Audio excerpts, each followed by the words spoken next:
Okay, everyone, welcome to another episode of FGC Behind the Smoke podcast. We're your co-hosts. I'm Adamo, And I'm Boris. and today we're super excited to have James Docherty as our special guest. James, I'm just gonna read off your bio here, and then we'll get right into it. Roger that. So, James was born and raised in Vancouver, BC. James joined the Canadian Armed Forces in 2005, right out of high school. Initially with the primary reserves, but as Afghanistan started to gain momentum, James felt his best way to get a tour with combat would be to go to the regular forces.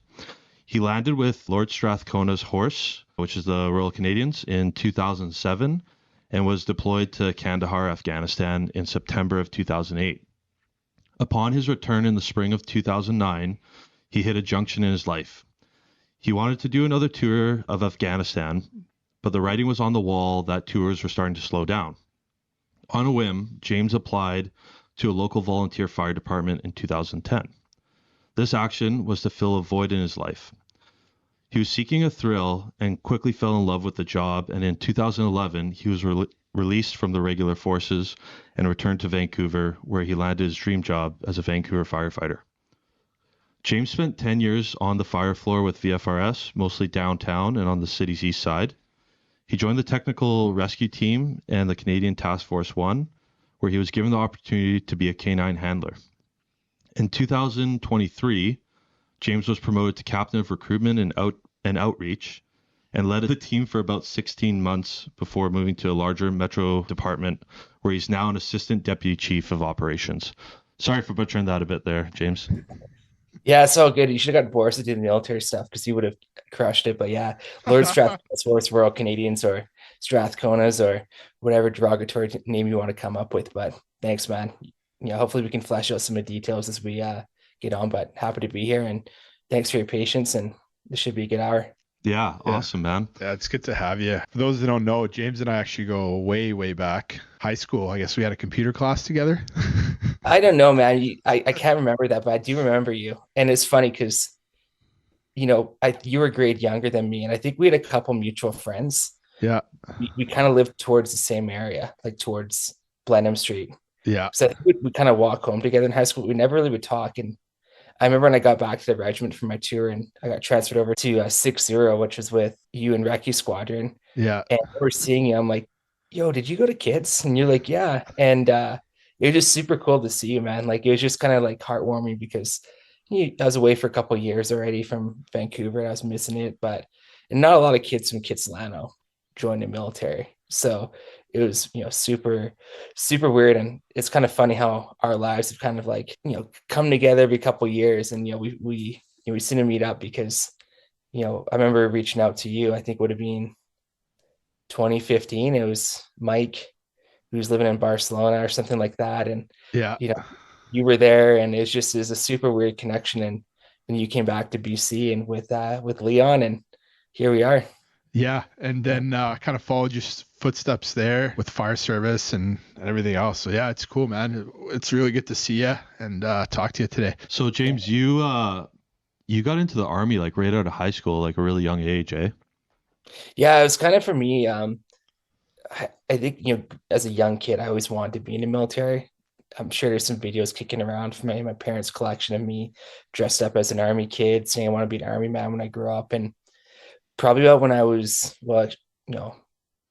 end of 10, going on 11, I really wanted to join cadets. It's the closest thing I could get to the army.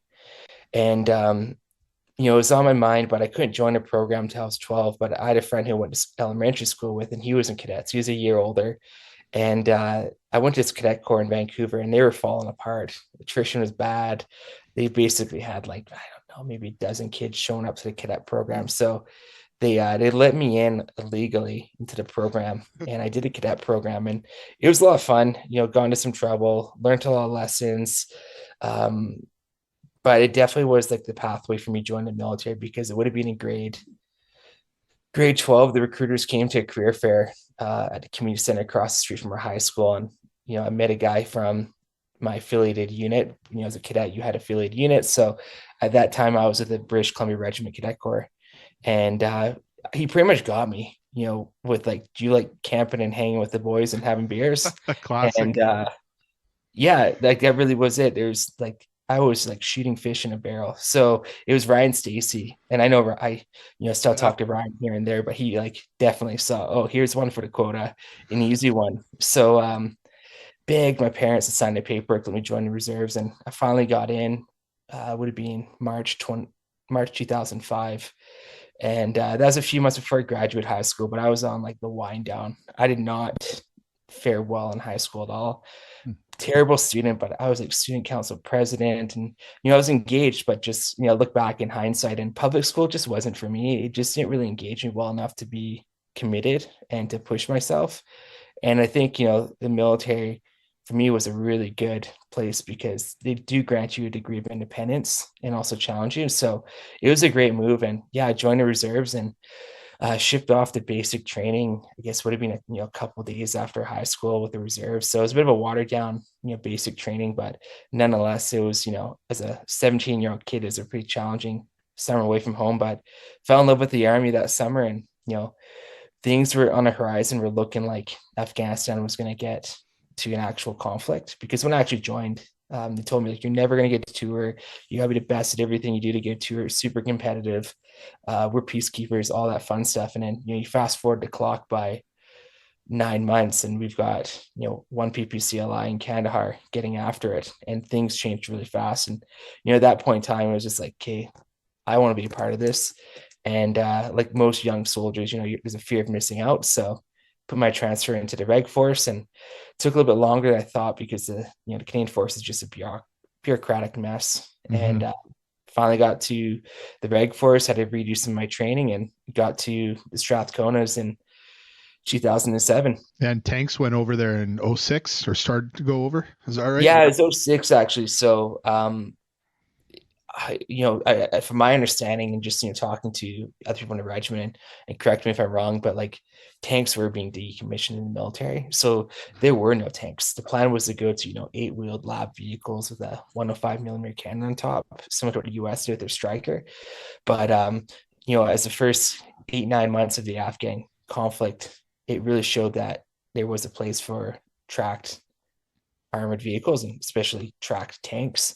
So yeah, they deployed the Leopards on a whim, and things ramped up big time for the Strathconas. I think over, I guess, from end of '06, fall of '06 until I would say end of 2010, the Strathconas were on every single tour, the squadron out the door, supporting combat operations in Kandahar. Mm-hmm.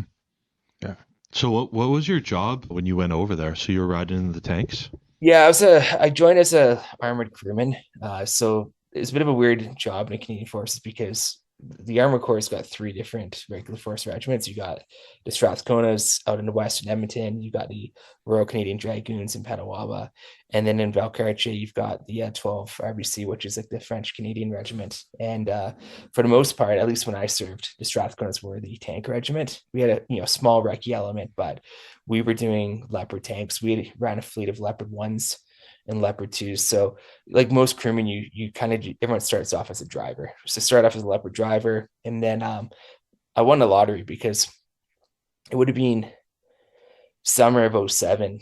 We do OJT training out in Gagetown, which is like the combat training center school. You do armor school out there, engineering schools out there, the school of infantry is out there, plus a lot of other units. But we do OJT at the armor school, and I got picked up to drive for a crew commander's course. So crew commander course is for junior NCOs, master corporals, and they were learning how to command tanks. And it must have been like a Friday morning or Thursday morning.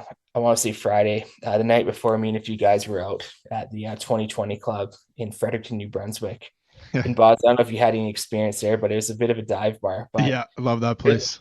yeah, it was a lot of fun, and we just got completely trashed, as good young soldiers do. And we show up to work the next day, and if you ever meet in New Brunswick, the weather in New Brunswick is like super humid in the summer. So there we are, we're in this big hangar working on our Leopards. It's me, my buddy Kylie, Maddie, and Dave McKinnon. And we're just plugging away. And the first three of us, we all have a pretty strong work ethic. We're just grinding out, torquing road wheels, pounding track, getting our tanks good to go.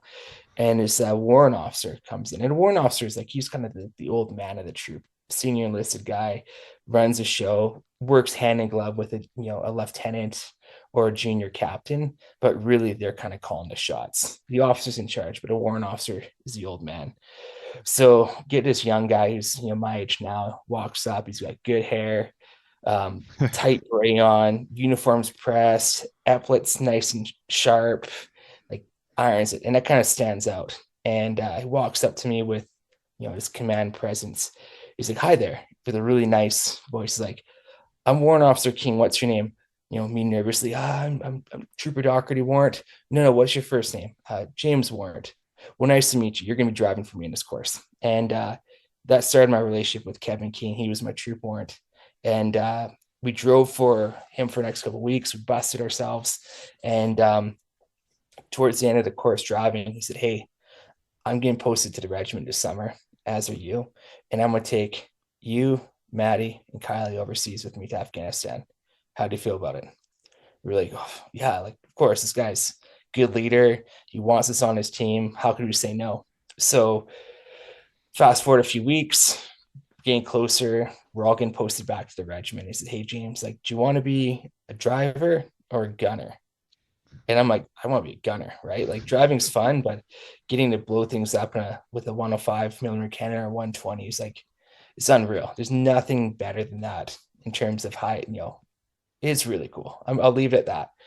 So head back to Edmonton, drive across the country, get to regiment. In true Army fashion, you check in, and I get sent out to the field like 2 days later to go support a course. I'm just being in the field for like 2 months, and I'm absolutely gutted because I feel like I'm going to lose out on my chance to go overseas because I'm out doing this stupid tasking. And I knew there was a gunnery course starting in like a week. And I was super worried I was going to miss out on this gunnery course. And I'm like, I've been fed bullshit. And, this is going to happen. I'm never going to get deployed. Well, guess what? I get a call one day, and I get asked to come back to the regiment because we're about 3 hours away in Wainwright, Alberta, and I'm being loaded on that gunnery course. So Kevin is not even at the regiment yet. He's back there pulling strings for his boys because he knows who he wants to bring over a team. So got lucky, got trained up as a Leopard gunner. And, long story short, I know we only have an hour here. I won't, beat a dead horse, but, Kevin stayed true to his word and got me overseas as a Leopard gunner. So I know within Vancouver, people always call me a tank driver, but I spent most of my time and all my time overseas as a Leopard gunner. So That's awesome.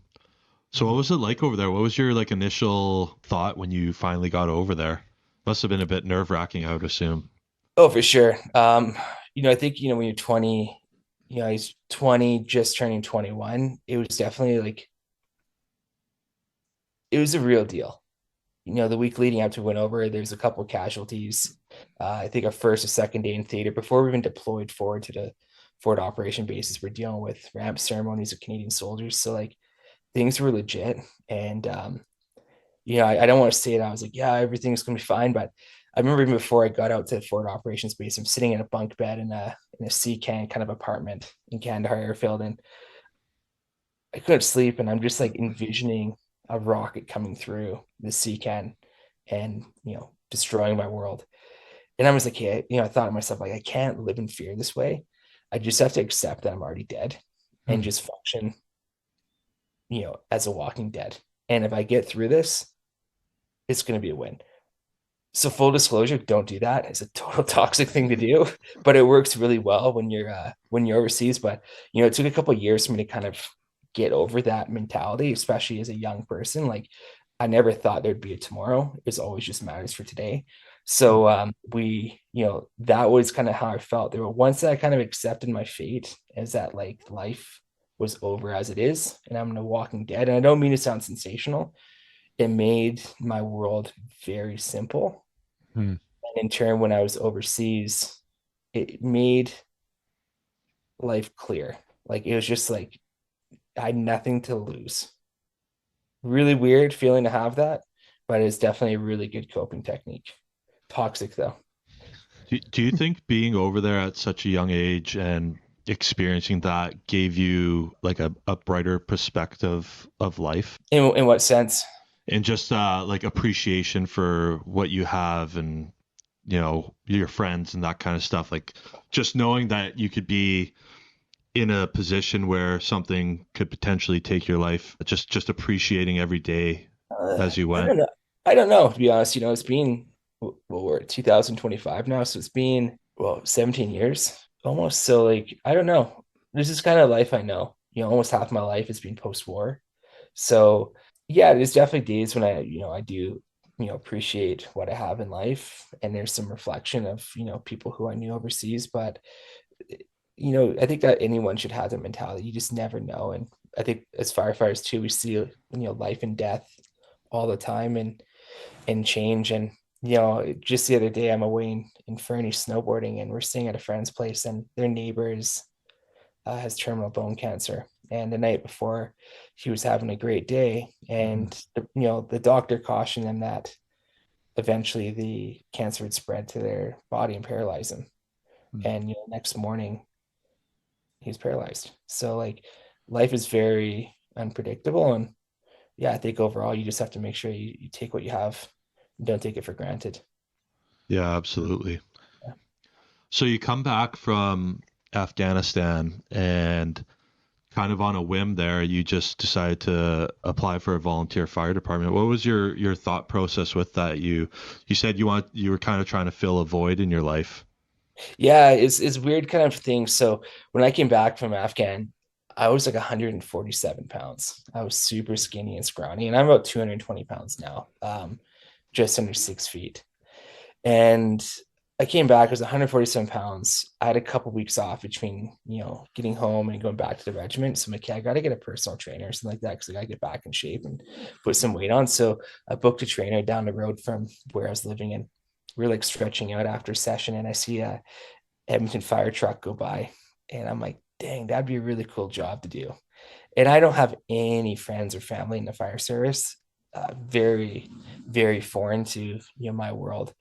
And I always kind of thought that in order to be a firefighter, you had to be 6'4", you know, and a beast, and also just know someone on a job to get on a job. Like that was kind of my understanding impression.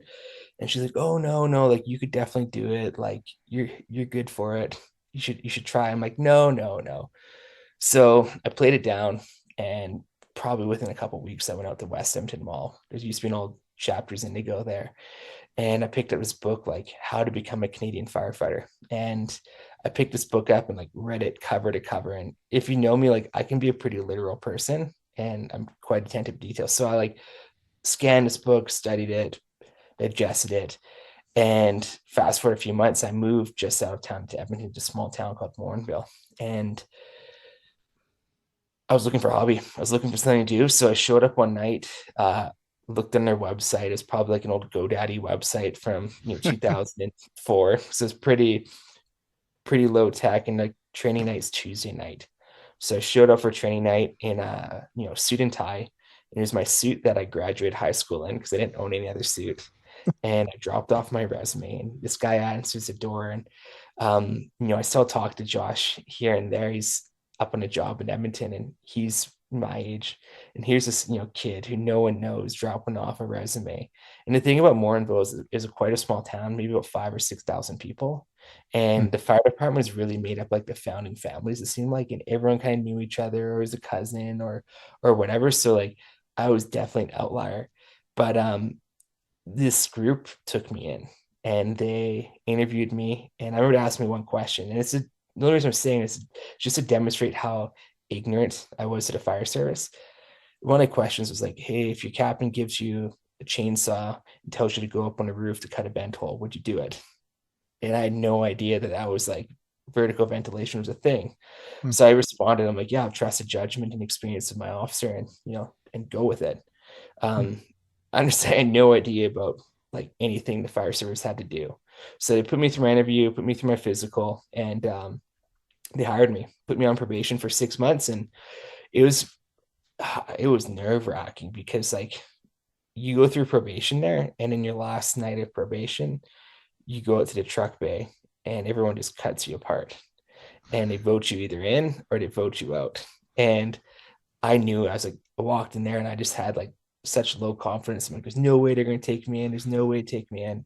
But they took me in, and in fact, I got rookie of the year. So like, Nice. I probably have imposter syndrome to a degree, but like that place was like such a huge influence in my life because I fell in love with the job. Got to go on some really cool calls because the highways out there, a couple decent fires, and I realized like, okay, this is something I want to do for the rest of my life, and wanted to get back to BC, and hard decision to leave the military and pursue a new career, but it just made sense. And I live by this adage that sometimes the right thing to do isn't the easiest thing to do, and it definitely wasn't easy, but with some sacrifice and some perseverance, was able to land my career job in Vancouver. Yeah, Nice. that's awesome. Did you find it was an easy transition as a, somebody in a crew in a tank into that fire truck? Because for me personally, like going from a Coyote to a fire truck seemed like a very seamless transition. You're still hanging out with three other guys in there, watching each other's backs. How did you feel about that? Yeah, 100%. If I could get every single firefighter to spend 6 months in a fighting compartment of an armored vehicle, it would be so tight. Because like I was thinking about this too, because I had a feeling you'd ask me this question, and I was thinking like what makes being a crewman in a fighting vehicle similar to being in a fire truck? And I think there's more dependency on being a crewman in a truck than a crew on a fire truck. Because like in a Leopard, for example, you've got your driver and you've got to get you to the location. You Mm. have your gunner who scans and picks up targets. You have your loader who loads the tank rounds into the main gun and controls the pace of the fight, because the faster they can load, the faster you get rounds down range. And then a crew commander who leads and orchestrates engagements and maneuvers. And in a fire truck, it's similar, but I don't think the Canadian Fire Service has as many defined roles as say the American Fire Service does with playbooks. But when you have an interdependency, you learn it that like if I don't do this job or if I'm not good at this job, this person's not going to succeed. Mm. So bringing those values with me in the fire service to try to be, the best person in an alarm seat, whether it's, riding, in hydrant or running as a runner, or driving, like just to have that, it's really just engraved in my DNA. Just do your job, do the best Mhm. you can, because others depend on you. So yeah, there's so many similarities, but like I said, if I could get firefighters into the seats of an armored vehicle even for a couple weeks, the cohesion would just be going through the roof. Yeah, maybe we can still do that. Maybe that's the next recruitment drive. I don't think you want to be joining Canadian Forces today. Yeah, a little different than when we were in, eh? Oh, a little different. When did you get involved with the charitable then, and why? Can you tell us a little bit about that? Yeah, it's kind of again on a whim. I always knew that volunteering was a big part of the fire service, and the day I left Vancouver, I felt like I won a lottery, and I got hired by Deputy Chief Renning. He was the captain at the time, and even my last day in Vancouver, I'm in front of the fire chief and deputies and other assistant chiefs, and I told him like, hey man, like still feel like I won the lottery, and thank you. And I felt like I needed to pay back my department. There's a volunteering was a good way to build a reputation, build relationships, meet other people on the team, but also just it was part of the job to just go out and volunteer. So for me, like right out of Chest Street, Ricky Academy, got volunteering, started doing fire in the kitchens. We used to do movie nights down at Second Beach in Stanley Park, boot drives, you name it. Like just wanted to go out there and just build a good reputation, because I think that's the biggest currency in the fire service is reputation. Um, Easy to destroy your reputation, but it takes a long time to build one. How I really got involved in like a leadership capacity was kind of self-serving in a way, because I did a calendar back in 2015, and there seemed like there's a bit of a gap in social media at the time, and I realized like social media leads to more revenue and more sales and just promotes it. So I started doing social media, set up the Instagram page, managed the Facebook page.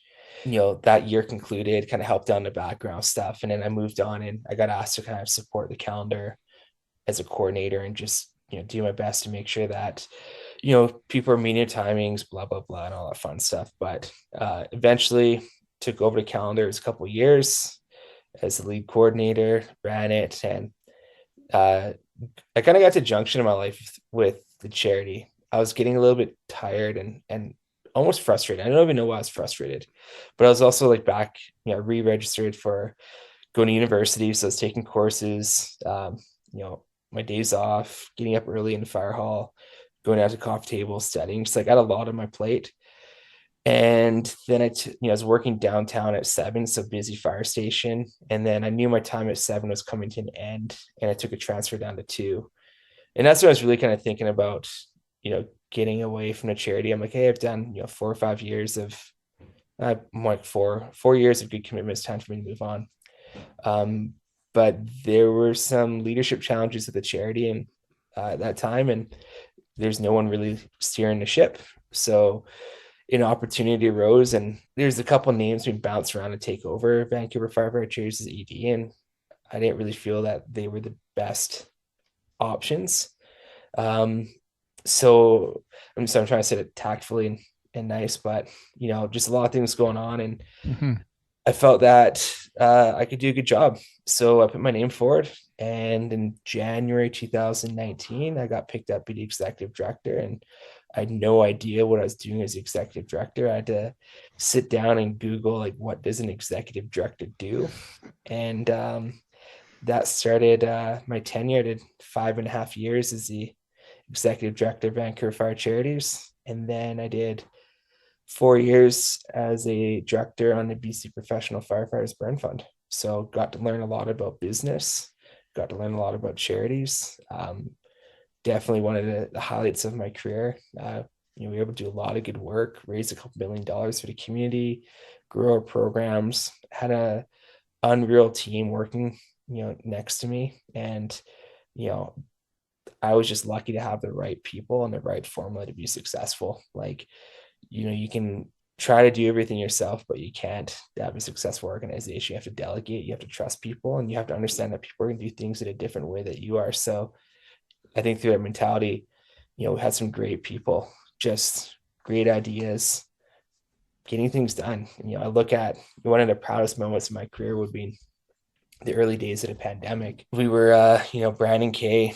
Hopefully you get him on a show one day. He's an absolute beauty. Mm-hmm. And Brandon was my probie down at Seven Hall, and I'd say my right hand person with the charity. And he calls me up one day or texts me sitting at the station. He's like, "Hey, we need to do something. Everything's shutting down in the city, and we need to, do something." I'm like, "Well, what do you think?" He's, "I have an idea."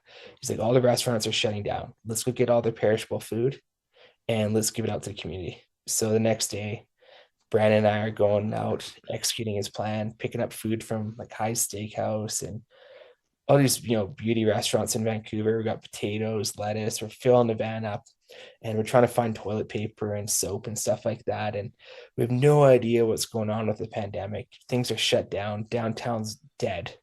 And here's BK and I running around, no masks on, and just trying to get food out to the community. And while a lot of places were shuttering and a lot of charities were kind of closing their doors because no one, it's 2 weeks to bend the curve, they said, we're just out there grinding, getting stuff done, and then going to work the next day as firefighters in busy fire districts. So really cool opportunity. And, I don't think I'd be in the place I am today without, having that experience. And, through that, I was able to kind of get a lot of just, insightful experiences and, learn how to run a business because I'm not a business person at all. Yeah, it was pretty crazy times then, right? Like nobody, especially the early days of the pandemic, right? Because nobody really knew what was happening or how long it was going to last, and it was a lot of things were up in the air, right? So I mean, good on you guys for just kind of taking that initiative to keep things going. Yeah, it's good. It's good people out there doing good things. Yeah, absolutely. So from there, then you decided to specialize in tech rescue, right? Yeah, I joined a tech team back in 2019. I really didn't do well in quieter halls. I needed to have a busy environment. It's probably because I have ADHD or something like that. So I kind of recognized an angle I could game my career a little bit because I started at probation. I was at number three, spent almost my whole probation at three, which is a great fire district. And then my last month or so, I got transferred to 20 and I finished up my last month of probation and I got shipped out on a trap line, learned my way around a city, but, spent most of my time, spent a lot of my time actually in a trap line down at number one and nine, a little bit of time at two, but really it seemed like I was, stuck in East Van. Ended up getting a permanent spot down at seven and spent some time down at seven and, being a busier station and being a specialty hall, being heavy jaws, I knew it was inevitable that I'd get moved down to downtown. And I really didn't want to be moved to a quieter hall, especially in the west side, partly because it's quiet, but also because, I grew up over in an area of the city. I just want to have a little bit of a distance. So Mhm. I was driving ladder at that point in time, and I knew they needed ladder drivers down at two. So I ended up putting in for some time down at two hall. Probably, one of the best crews in my life. Ton of fun, really rowdy group of people. Um, it was a lot of fun, and forged some really good relationships with people down there. Saw a lot of crazy things. Got some credibility working down there. I think that's what I wanted, and unfortunately, there was a timer on how long you could be down there. I tried to stay down there a little bit longer. We had a probie, so I'm like, oh, let me just stay down there until my probie's off probation, and then, oh, my captain's retiring. Let me stay down until I retire. So I think I got like probably close to a year and a half out of there, which is pretty awesome. But I knew the city wouldn't let me go to another busy hall, and I was kind of like looking, okay, where are they going to send me next? And I'm like, okay, they're not going to send me to five because I've got a classmate there. I'm like, they're not gonna send me 21 because I've got another classmate there and there's another person who's close to my seniority. I'm like, okay, I think I'm gonna go to 19. And if we all know in Vancouver, 19 is dead quiet and it's haunted for that matter. And it's like it's not a bad place to work, but it's just way too quiet. And I decided, well, you know what? I'm open for tech rescue. I didn't really want to be in tech because at the time there seemed to be a bit of a bad culture in there. I don't know what it was, maybe a bit of frustration or stigma. I don't know what it was. I never really thought about too much, but pretty much nobody wanted to sign up for tech rescue. The year before the intake, they got a couple people sign up. The year I went in, I think there's like four or five of us who actually signed up, but they had to second the rest of the group. So maybe the class was 16 people and 12 of them were seconded, but they were all from the same class. They all went through recruit school together. So it's a pretty rowdy group of people. And, um, I was in there with my good buddy, Evan, and, Evan's acting captain now in Vancouver and, training officer. And so he was a senior guy, then it was me. And it was just fun. It was a fun couple of weeks learning tech rescue. And it also kept me at busy fire halls. So I knew out of it, I was either going to get to one hall or I was going to go to nine. I thought I would have gone to nine because I spent so much time, downtown, and then, at number two in the downtown. So I thought they were going to give me a little bit of a break to go out to nine hall for a little bit and just kind of catch my breath. But they sent me down to one hall and like arguably like one hall is a downtown east side. Would you guys agree? Totally. Yeah, Yeah. absolutely. Like it doesn't get the clout that two does, but like it also had Medic One, which is a routine machine where we would tend to all the routine medical calls, and then you're also in tech rescue, so a lot of demands there. But yeah, I got sent to one, and funny enough, some people got their hackles up about it because like at that point in time, there's a lot of discussion about burnout and mental health and working at two, and we kind of all conclude that number one is very similar to number two. And my crew, like one day when I wasn't there, they kind of like they looked out for me. They're like, "Well, why is Docherty here? Like, you've got, he just came from a couple years a couple years downtown. Then at two, like you talk about like burnout. Here's a guy who's sitting down to one hall." And the chief's response was, "Well, Docherty is resilient." It's like no one asked me how I was doing, but here we are, like doing just fine. And yeah, anyways, had an awesome time at One Hall. Had a great crew, rowdy group of people. Had Captain Noel Hickey as my captain. There's just a good group of people down there, and it was a lot of fun. And with that, kind of learned the basics of tech rescue. Got teamed up with Canada Task Force One, Heavy Urban Search and Rescue, which is unreal. Like I got so much good experience out joining the task force. Got to do a couple interesting deployments out to the Abbotsford floods in 2021, and then also the wildfires in 2023. But spent most of my time as a rescue tech on the team, and then was able to get a canine, which is just unreal. It's not too many firefighter dog handlers out there, and ended up learning how to be a canine handler with my dog Winston, and yeah, still going to do it out here where I'm at now. Just was able to transfer over, and it was a lot of fun. But it's kind of funny how things go full circle, because in a 2021 task force or deployment in the floods, Boz and my old regiment got deployed to support it. That's right. I was down there. Yeah, and I'm not gonna lie, like I was kind of struggling with like the military, like leaving the military, because I miss the excitement, I miss the travel. But I remember like one day we're getting back from doing our thing out there, just checking on structures, and the guys driving us around were all Strathconas there in the transport troop, and they're all young, new to the regiment, but they knew the guys who I grew up with in the regiment, and ended up coming back around like 5 o'clock, and day was good. It was a fun day. Kind of got to see the, as fun as a disaster can be, I suppose. But I remember getting back to the base of operations and running into a bunch of guys who I knew with and deployed with, and there they are just filling sandbags in the dark. Meanwhile, I'm going back home to take takeout. So like that really kind of affirmed I've made some good decisions in life, but I felt that day. But regardless, I needed that. Yeah. Yeah, that's awesome, man. Like you've had such a cool career, like starting right out of high school and all the way up to now. Like it's cool, a lot of the stuff that you've been able to do. Yeah, I've been lucky, I've been fortunate, and blessed at the same time. Yeah. So, and then from there, that's when you decided to get into recruiting, right?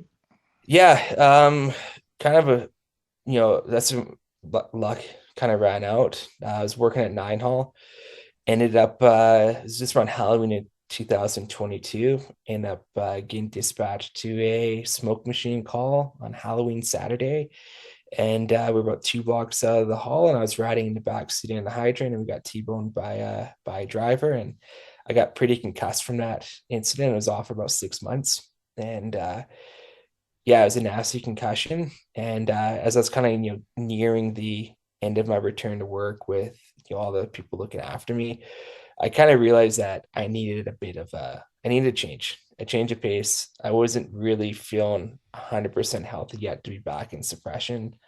I usually have a pretty sharp memory for details and useless things, but there's just some things I was struggling with. Like I'd forget people's names, be talking to close buddies, and I'd be like, what's your name again? Or I'd forget. So was definitely having some post-concussion symptoms still. So an opportunity came up to go into recruiting and take over as a captain of recruitment and outreach for Vancouver. And it was daunting, because I think we know in Vancouver there's a bit of a stigma for us young people who promote early. We get tagged with the term climbers, but at the same time, I felt my reputation was strong enough to survive, any chirps or, attacks against me. And I've always been interested in recruiting. Like I actually used to help Boz out back in the army a little bit and do recruitment events, but I've always felt that, the people, the organization are the most important thing any organization has. And like you can buy all the, top-notch equipment in the world. You can buy the best rigs, the best ladders, the best nozzles, the best hose, the best medical equipment. But at the end of the day, it's going to be the people who have a tenacity and a drive and a character that we want to make pushes inside interior structures when flames are boiling out the window, and also delivering the best bedside manner. So when this opportunity came up, like, yeah, it was definitely humbling. I was worried, I was concerned. And to the point where like I didn't really tell many people that I was considering it. Like I gave our union a quick call and ran it past our president to make sure I had his blessing because I was a younger guy applying for it. And, I didn't want to, go against, our philosophy in the union, which is seniority. And it was an open competition, but it's kind of funny because I got a call from one of my one of the people I was competing against, Darcy. Like, you should get Darcy on the show one day. Darcy's the captain of recruitment in Vancouver now, and Darcy and I knew each other from early in our careers. One of my classmates lived with him, and he was a B shifter, I was a D shifter, and we kind of just grew apart. And we never really got to know each other as buddies, but he was 2 years senior to me, and I'm down in California on a vacation, put my application in, just waiting for my interview date, and Darcy gave me a call and pick up the phone. I'm like, "Hello, James speaking." It's Darcy, and I didn't have his number in my phone. And for a second, I thought he was calling to light me up for applying for the job. He's like, "What are you doing applying for it?" Like, blah, blah. But no, he's actually just calling to say, "Hey, I'm actually applying for a job too." And him and I were like totally amicable. We had a great chat and you wish each other the best of luck, saying like, whoever, gets this, like, no hard feelings. It is what it is. Like, want to see, both of us be successful and win. And in the end, I won the competition and was able to convince Darcy to apply for the lieutenant's job. And I was removed from the whole process for lieutenant, which is awesome because quite honestly, I'll work with anyone. That's the way I feel. But Darcy was chosen as one of my lieutenants, and we had a great working relationship, and like we had so much fun together working recruiting. And now he's the captain of recruitment there, and he's just he's a great guy. But it's kind of funny how that it plays out, and we forged a beautiful friendship out of it.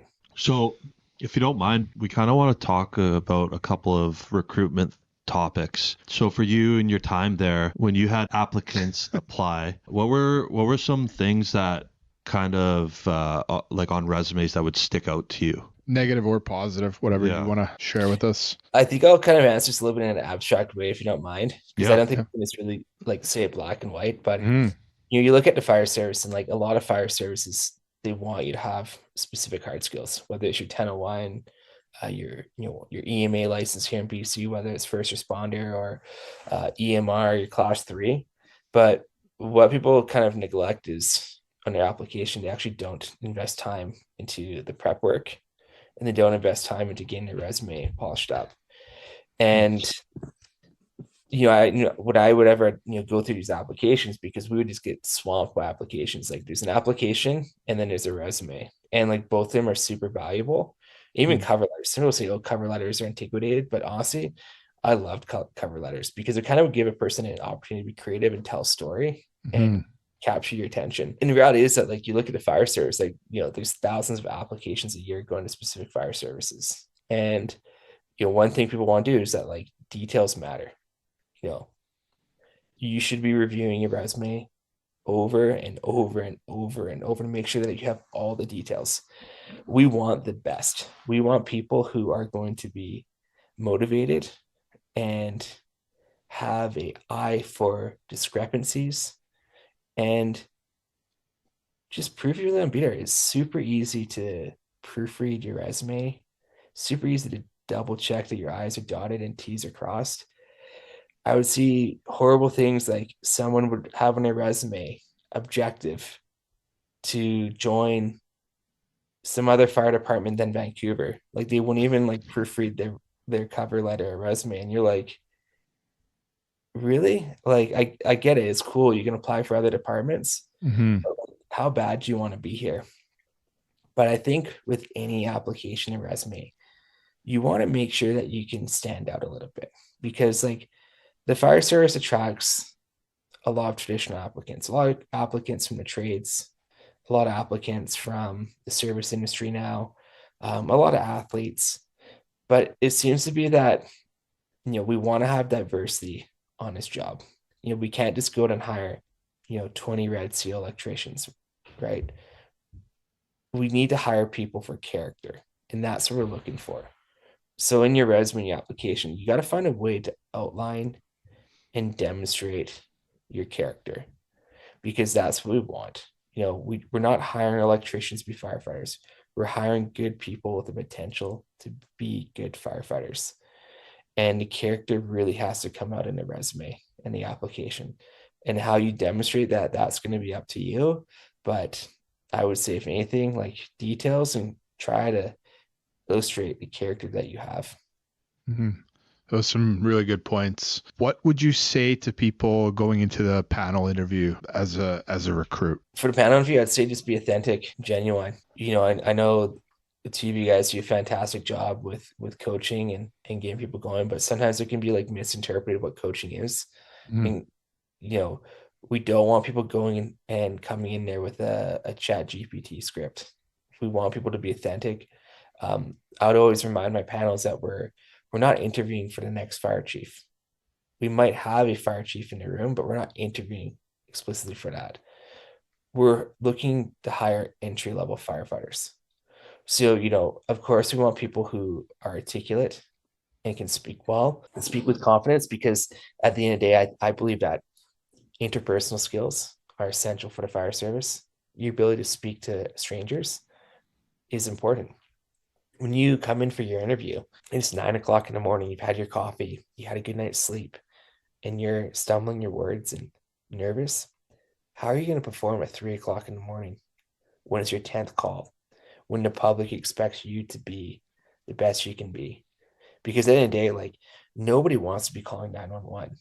And most people don't call 911 in their life for them. And you show up at 3 o'clock in the morning, you can't even execute a conversation.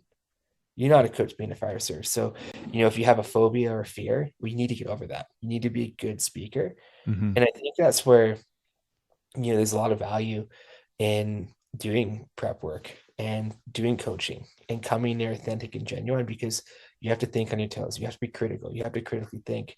But if you come in there scripted with a response that goes through a specific formula, it's not going to fly. It's just going to be bullshit. And you're like, what was that? We didn't get to know you. We want to know who you are. And Mm-hmm. and my philosophy too is, like, whenever we bring people in for interviews, it's just a way for them to affirm that what we believe we ascertain in the resume screening is correct. It's just a verification process. So I can speak from Vancouver. Like, we were okay with people stumbling on our words or circling back to response to enhance it. Mm-hmm. Because, like I mentioned, we're hiring for entry-level firefighters, but there is a threshold. We want to hire the best people. Yeah, absolutely. Boris and I always tell our clients that they really need to know themselves, and that the recruiter is looking at you as a whole, like who you are, as a person, right? So you don't want to come in there scripted, like anybody can look up what question, there's like a bank of questions that you could just probably Google, right? But it's really more about knowing yourself, knowing your life, having that life experience, and being able to be authentic and showcase that to the person interviewing you. Oh, for sure. And, like, I would even argue that, like, some of the questions were out there. Like, you go through, we as I'm not sure if you've spoken on a show, but, like, the way we selected in Vancouver was a lot different than other organizations. Mm-hmm. And we'd recognize by, we call them cohorts, interview groups. Like, we'd recognize by midway through that people were sharing questions, right? And we could connect the dots. Like, it's not hard to find, oh, you're paid on call at this department, and the next person comes in somehow knows all the questions, and they start giving you their response before you even done asking a question. You're like, way to not get hired. Like, your integrity is in the dumps. Like, Mm-hmm. be better. Like you said, James, like having that effective communication skills and interpersonal skills and being able to be personable, I think that goes a long way, because for you guys on the panel, right, you're more so looking at, is this person going to be a good firefighter? Are they going to be a good fit? You're looking at like a lot of their characteristics, right? 100%. And I always looked at through a lens, like, my intent wasn't to hire good probationers. My intent was always to hire good firefighters. And probation is actually pretty easy. Even so, probation is so hard, but, like, probation's not that hard. Like, sure, the lens is on you and people are giving you different information and you're being challenged and you're being stressed out. But the reality is you're always going to have that safety net to Mhm. capture you if you fall. Whereas when you're, on your second or third year in a job, you don't really have that supervision and you now have a really long rope around your neck. And I'd always kind of look at, how is this person going to be as a first class firefighter? And I think I learned that lesson, early in my career because, you'd see some people who are like very good probationers and then they just would be, you know, kind of a bit of duds, like by the time they're first class, like they're wearing out the heels of their boots pretty quick and they just weren't that motivated. And like I can even argue, like the probationer I was a very different firefighter. Like, I started getting more confidence, started, critically thinking about things, but like I wasn't the same version of myself from who I was in day one to day three. And, one thing I really enjoyed doing, and if anyone who I hired listens to the show, like you all wrote me letters on your first day of recruit training, highlighting the sentiments and feelings that you felt about getting on his job. And it's a letter of accountability. So, you'll get those letters back when you hit your 3-year anniversary. And I hope when you open those letters, you feel proud of who you've become as a firefighter and you've exceeded your expectations because there's a lot of chameleons out there trying to get hired. Some people just don't really know what they're getting into in the fire service. And, they might be in it for, self-serving reasons, but, we always try to do our best job in recruitment to flesh out those people and not hire them. Yeah, it seems like a very dangerous thing where guys will work their asses off in that first year, do what they're told, and then just take the foot off the pedal. And I tell guys I feel like that's the most dangerous is when no eyes are on you, whether you have that integrity, that self-drive, right? When no one's pushing you anymore. That's when, people become complacent, right? You can, because like you said, James, when you do get to that 3 or 4 year kind of area in your career, you don't have that safety net, right? So it's up to you to be proactive and to be good at your job. Whereas, when you're on probation, you always have people who are there to mentor you and teach you and drill with you and stuff, right? So you need to, once you get into that more senior position, right, out of probation, you need to be able to have that proactiveness and work ethic within yourself to continue to better yourself. So that way you're still a good firefighter, right?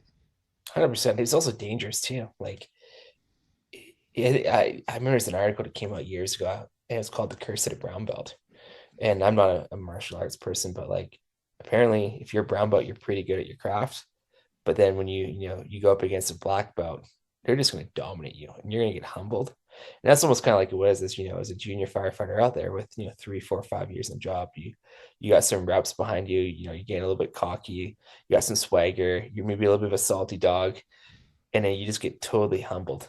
And, we're lucky that, we don't see more people hurt or injured. I think it's just purely luck. And, I hope no one does, but I know for myself that, I was definitely humbled on a couple occasions. Yeah, it definitely happens, right? What's some advice that you would give to some of these aspiring firefighters who are, they've completed their schooling and they got all their courses and stuff and they're ready to start applying? Don't be afraid of applying is one. You have realistic expectations when you apply. It's okay not to succeed your first go around. And perhaps that's even going to make it easier for you to get hired because you just have less pressure. So, put your best foot forward, put your best effort, but have realistic expectations. Apply. And if you get invited to the written, take that opportunity. Learn as much as you can from that opportunity. If you get through and you get an interview, take that opportunity. Do well. If you don't, if you aren't successful, if there's any opportunity to get feedback from the team, take the opportunity, learn from it, reapply to next year. However, if you move forward, just keep repeating that cycle. You never know how far you're going to get. Humility is a good thing, and confidence is great, but humility is a good thing because if you go in there, you're like, I have to get hired this year, that pressure might just cripple your efforts to get hired. So, be calm and collected, but just understand that, it can take some time to get hired, but make sure like when you do apply, and I told this to people all the time, and some people disagree with this, and that's fine, but like when you apply for a department, make sure you actually want to work there. Don't just apply because you want to get on the job. And I could speak for like, I've worked for, I worked for over 11 years in Vancouver. And, that's where I was raised as a firefighter. I love that place. I think about every day. And, that's where, I became an adult. And now I work for, another department. Very similar in a lot of ways, which is fantastic, but there's different philosophies, different approaches.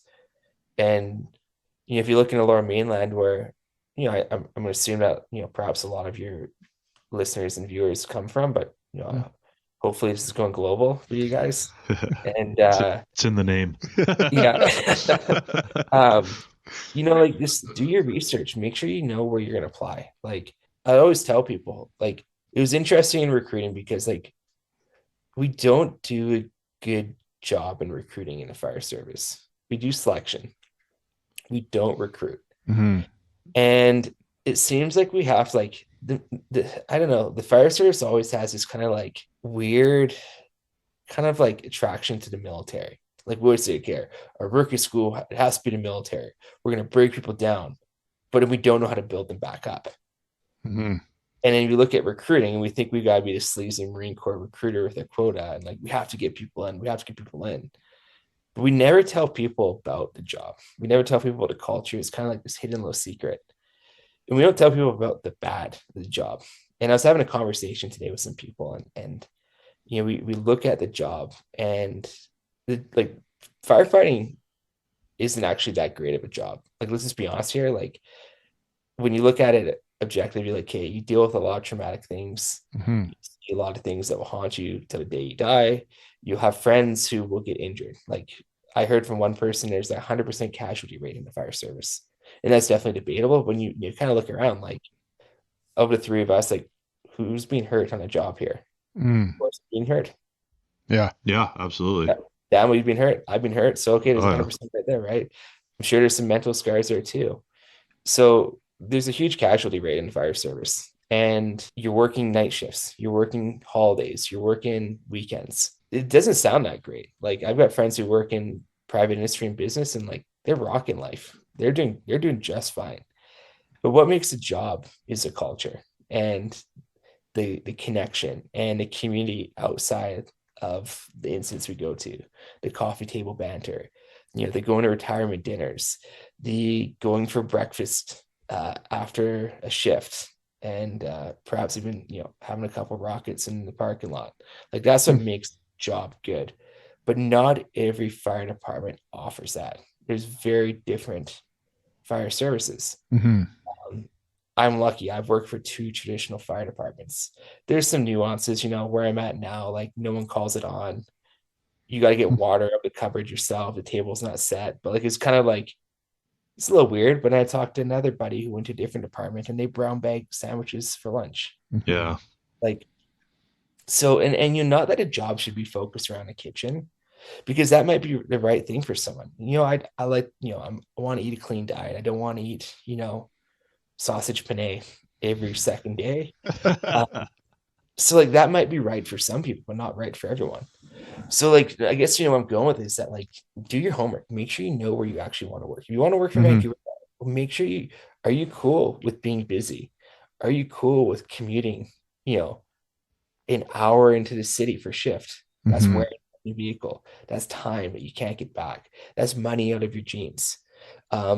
Or do you want to go work for a smaller department that, there's going to be a lot, change can happen a lot faster because the departments are a little more like immature. They're not, traditional departments where you've got, say, 60 people on staff and, you want to implement, new nozzles or a new tactical philosophy. It can happen like that, where these older traditional departments, like it takes generations to change culture and the way we do things. And that's fine. Like I love the traditional departments. I've only ever worked for a traditional department. And I just caution was like, make sure you know where you actually want to work. And it's our job in the fire service to tell people about this. We don't need to recruit. We don't need to have disgruntled people. We don't need people coming to our departments for a year or two as a stepping stone to go to another place. And I know I sound kind of hypocritical because, I jumped ship here, but, I gave 11 years to Vancouver and I got a really good opportunity to go to a new place. And I'm also a sucker for punishment. So that's just how I roll. And, so I think that's just what I tell people is that, like, when you're getting ready to apply, don't waste your time, because whenever you go for an interview, it's going to be time out of your own pocket. And like, as recruiting officers, like, we know, where you want to be. And we'd sit across the table with people. Like, one of the questions we had, and I'm not sure if I'm allowed to disclose this, but I don't remember ever signing you know, an agreement. Like, why do you want to be a Vancouver firefighter? Like, it was literally just a warm-up question. Mm-hmm. And be like, well, because Vancouver's got a dedicated fire protection service, and they've got the electric fire truck, and they've got Lola. It's just like, oh, and you got the 24s, man. Like, if I heard some dude off the street tell me why you want to work in Vancouver is because you got the 24s, it's like, beat it. Like, beat it. Yeah. Yeah. The 24s are great, but like, they're not perfect. Mm. So there's like very like superficial responses. And one of my colleagues, he had the best saying about Vancouver especially, and we kind of went with it, is like, do you want to be on the job or do you want to do the job? Mm-hmm. And that's what we'd ask people, because like, some people just want to be on the job. They don't care where they work. They just want a dark t-shirt. They want a status and the clout of being a firefighter. Before they even go to work academy, they're going to go into Tinder and update their bunker picture and go on there. So like, I'm sure it's been done, but like, we don't want those people. We want people who want to be, dedicated and loyal to the department that they choose. And whether that's going to be, you know, a metro department or a suburban department, it doesn't matter, but just find out what works best for you. Everyone's different. And, I don't want you to put yourself in a position where you get offered a position in a department that you don't want to work for, and you're unhappy and you're miserable, because ultimately you're not going to deliver the results to the public that deserves the results they want. Yeah. Yeah, that's a great point. That's kind of what I had a brain fart on earlier when we were talking about interview questions. Like, I've changed multiple interview questions if we didn't get that info out of candidates. It's like, okay, maybe it's our fault. We're not getting the information we need. We're not getting to know people. And these are crucial things you need to know about people if you're bringing them on to such a job, right? And there's no right or wrong answer. It's just about being authentic. Like, Mm-hmm. some people are just like straight up, like, my grandpa worked for his job and my dad worked for his job. I want to be a Vancouver firefighter. I grew up in the fire halls as a kid. Mm-hmm. Yeah, cool. Like, that's a pretty good reason. Like, Yeah. not that nepotism is going to come into play, but like, you obviously know what you're getting yourself into. Yeah. There's a passion for that department too, right? I know when I was applying to different departments, there was quite a few departments that I just didn't apply for because I couldn't see myself working there and I didn't feel passionate about those departments. Whereas I had a list of like a top 3 list and of departments that I could really see myself being based off the culture and the workload, and I wanted to be somewhere busy, and I was lucky enough to land with my number one department, right? But it was something that I was really passionate about, and I think that's what the recruiters saw in the interview when I got asked why this department. I was able to showcase that passion that I had specifically for that department, right? Yeah, it's definitely, it makes a difference, right? And we, as a professional, recruiting officer, you can tell who's just going through the motions and who actually wants to be there. Yeah. I think I actually told the recruiting panel that if I didn't get in, I'd wait for the next one. It was the only department I applied for. Oh yeah, nice. It was a gamble, but I guess it paid off. But. Yeah, I was in the same boat. I only applied for 3 places. It was Vancouver, Calgary, and Edmonton. I just wanted a big city in that order, and I won the lottery. Nice. I also got asked if I ever killed anyone, so that's probably why they hired me. And then I think I ended up teaching them how to make an IED, or just kind of like bullshitting my way through how to make an IED, because back in the day, you used to be able to bring in a portfolio, and Right. being from the military, I found like, military jargon doesn't really line up with civilian jargon. So I had like a picture book of like all the vehicles I could drive and stuff like that. And um, yeah, I had this old battalion chief, and he's like straight up asked me, he's like, "Have you killed anyone before?" And I was just like, how to handle that question because like, I'm whether you answer the question yes or no, it's a loaded question. It's just like it's a 0-sum game at that point in time. Totally offside. That's probably why I'm here today. But it went right off the rails. Yeah. Yeah. How are you enjoying your current role? It's good. It's like I said, I'm a sucker for punishment. It's hard to when you work for a department for, over 11 years and you build a reputation and you learn people and you learn the way the systems work and the culture, and I kind of envision yourself being, at that department until the day you retire, and to, one day wake up and, I remember when I showed up to my new department here and I'm throwing on my station shirt and kind of like looking down. There's a couple of gold bars there, different color multis cross. I'm just like, just felt weird. And, it's awesome where I'm at. Like definitely an amazing opportunity to be where I'm at, but it's still definitely, weird to be here. And I miss everyone back home still. Like, I still talk with the boys in the group chat and connect with them, but it's definitely is different. And I think too, I'm no longer on the floor. I'm now a chief officer that, leadership can be a bit of a lonely place sometimes, right? Because you are the people's boss and you have to, forge, healthy but professional relationships. And you got to be careful what you say because, like, and I'm not saying that like inappropriateness, but like people listen to your words a lot more intently. They hang on to them more, right? Hang on to it. If you say, "Oh, we're getting something," well, guess what? Mm-hmm. We're getting something. Or if you say, "We're looking at something," oh, what? We're getting this? Like, so you got to be careful that about what you say because your words have a lot more impact. Mm-hmm. And rumors and misinformation is very hurtful for an organization. But yeah, it's been awesome. I've won a lottery coming here. I've got a great team, and one of the reasons I came here is because look at about a team that I'd be working with, and I knew that these people were going to challenge me to be a better version of myself.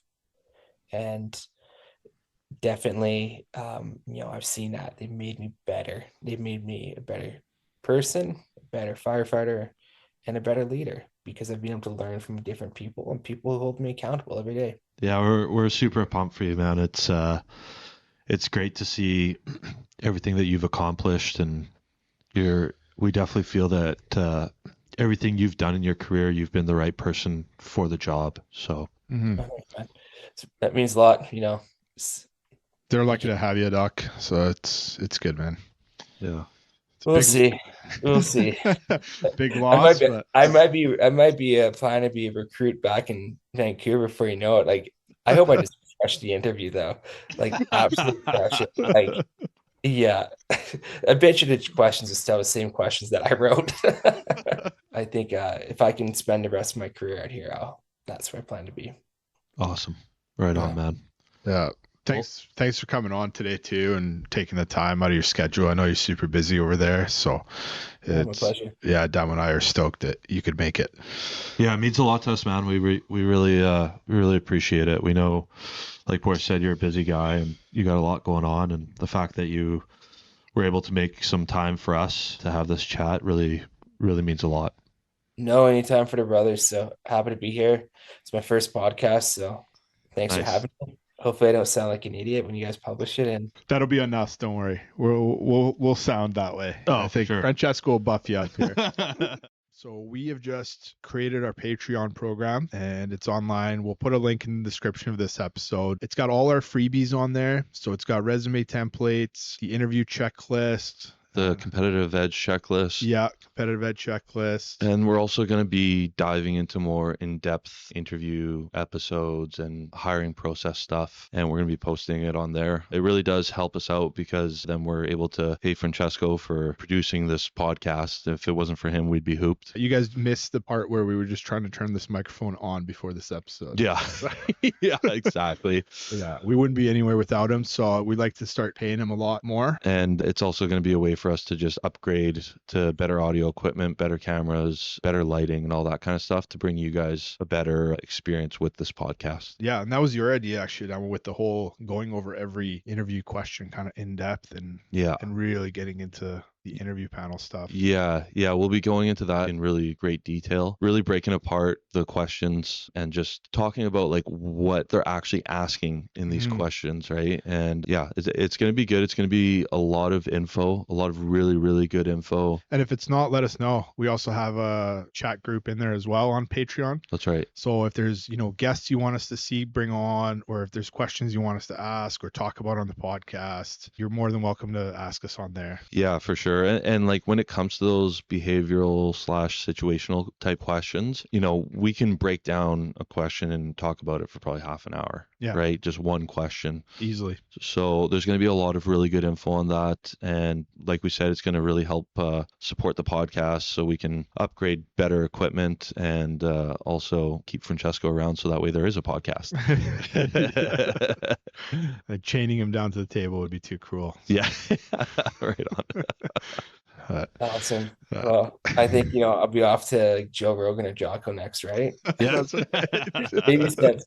Yeah, right. I think I'm one and done, boys. So you're lucky. Yeah, you're lucky. Yeah. Right on, man. Awesome. All right. I'll see you all later. Thanks for having me. Yeah. All right, brother. Thanks, Take it easy and thanks again, man.